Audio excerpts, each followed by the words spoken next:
নমস্কার। এই মুহূর্তে আমরা রয়েছি ঋষরা প্রেম মন্দির আশ্রমে। সঙ্গে রয়েছেন পরম পূজনীয় মহারাজ নির্গুণানন্দজি। মহারাজ, প্রথমেই আপনাকে আমাদের এই নিউজ ভারতের ডিজিটাল পেজে অনেক অনেক স্বাগত। আমরা দেখলাম এক অভূতপূর্ব পরিবর্তন বাংলায়।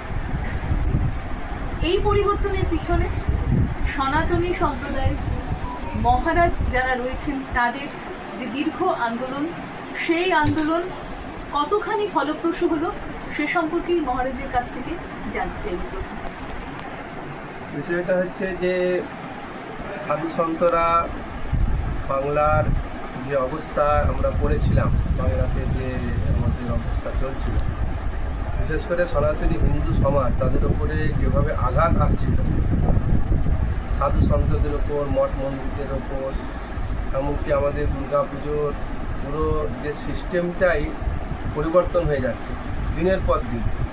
কখনো আগে উদ্বোধন হয়ে যাচ্ছে, কখনো পরে বিসর্জন হচ্ছে, তারপরে কোনো প্যান্ডেল দেখছি সেখানে আবার নামাজ পড়া হচ্ছে, আবার কোনো জায়গায় মূর্তি ভাঙা হচ্ছে, কোনো জায়গায় হিন্দু সম্প্রদায়ের মানুষদের সেখানে মেরে ফেলা হচ্ছে, কীর্তনের শব্দ বন্ধ করে দেওয়া হচ্ছে, মরা নিয়ে যাবে, সেখানে হরিনাম সংকীর্তন করতে পারবে না।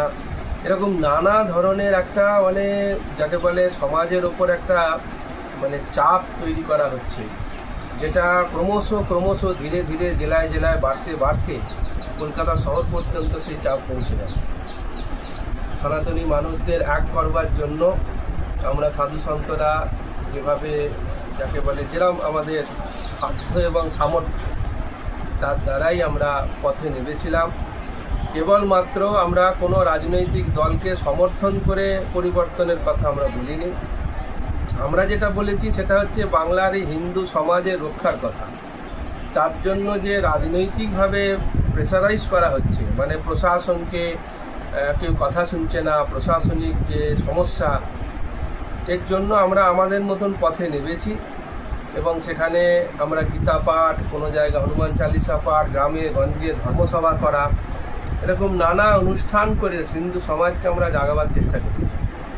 আজকে হিন্দু সমাজ তাদের এই প্রয়োজন বুঝেছেন যে ধর্মের ভিত্তিক যে একটা শাসন ব্যবস্থা পৃথিবীতে এমন নয় যে আমরাই খালি এই কথা বলছি, কিন্তু অন্যান্য দেশে দেখবেন প্রায় 60টার কাছাকাছি দেশ যারা কেবলমাত্র একটি বিশেষ ধর্মের দ্বারাই পরিচালিত হচ্ছে, তাদের দ্বারাই পরিচালিত হচ্ছে। কিন্তু হিন্দু সনাতন ধর্মের কথা যেন ক্রমশ সারা বিশ্বে ব্রাত্য হয়ে যাচ্ছে।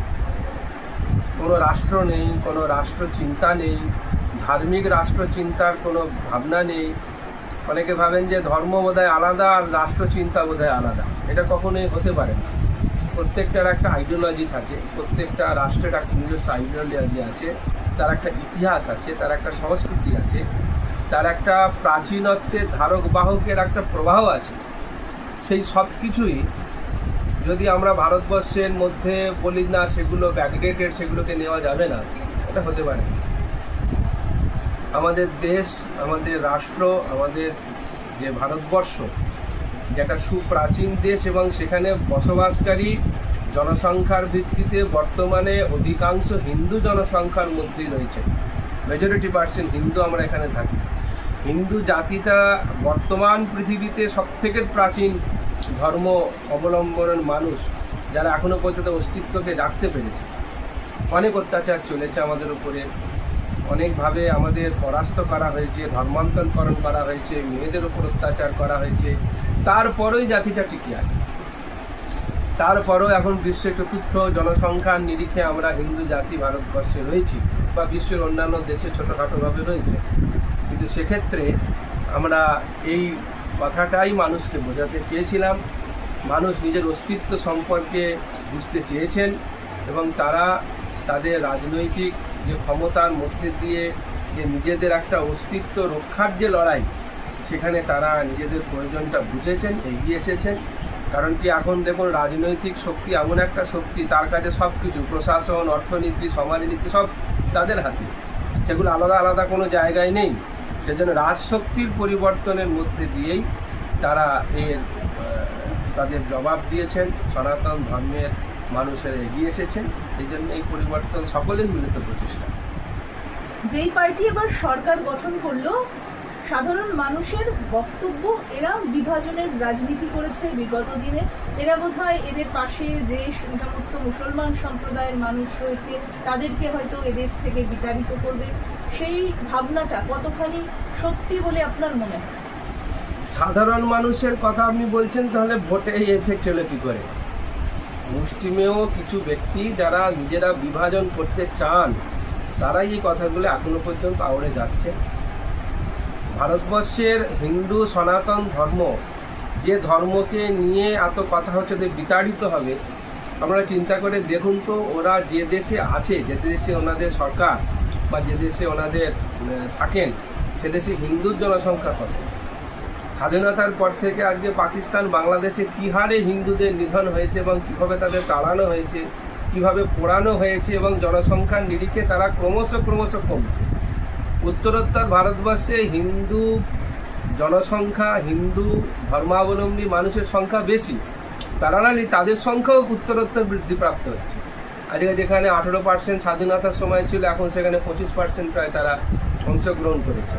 আজকে পশ্চিমবঙ্গে প্রায় 40টি আমাদের মুসলমান সম্প্রদায়ের বিধায়ক তারা শপথ নেবে। আমাদের ভারতবর্ষে সনাতন ধর্ম অপরের সহিষ্ণু ধর্ম, অপর ধর্মকে শ্রদ্ধা জানানো, তাদের সহাবস্থান করবার যথেষ্ট মানসিকতা ভারতবর্ষে হিন্দু ধর্ম রাখে। কিন্তু অন্যান্য দেশে যদি সংখ্যা বৃদ্ধি হয়ে গেছে যে হিন্দু মুসলমান সমাজে, সেখানে হিন্দুরা কতটা নিরাপদ? আগে তারা সেই প্রশ্নের উত্তর দিই, তারপরে আমাদের প্রশ্নের করবে। নতুন সরকারের কাছে সাধু সন্ত সমাজের পক্ষ থেকে কি আবেদন করেছে? নতুন মানে সামাজিকভাবে সরকার এসেছে এবং সেই সরকার যাতে তাদের ন্যায়, বিশেষ করে আমরা যেটা চাইছি সেটা হচ্ছে ল অ্যান্ড অর্ডারটা যেন বাংলায় প্রতিষ্ঠিত হোক। আমাদের মায়েরা সুরক্ষিত নয়, আমাদের বাড়ির স্ত্রীরা সুরক্ষিত নয়। এই যে অসুরক্ষার একটা বিষয় চলছে, এবং কোনো একটা রাজনৈতিক দলের অধীনস্থ হলেই তবে তাদের সুরক্ষা মিলবে, বাকি আমি কোনো দল করি না, আমি কোনো রাজনীতির মধ্যে নেই বলে আমার কোনো সুরক্ষা নেই, এই যে একটা প্যাটার্ন চলছিল, আমরা এর থেকে চাইবো নতুন সরকার এই বিষয়টিকে দেখবে এবং ল অ্যান্ড অর্ডারটা যেন কায়েম থাকে।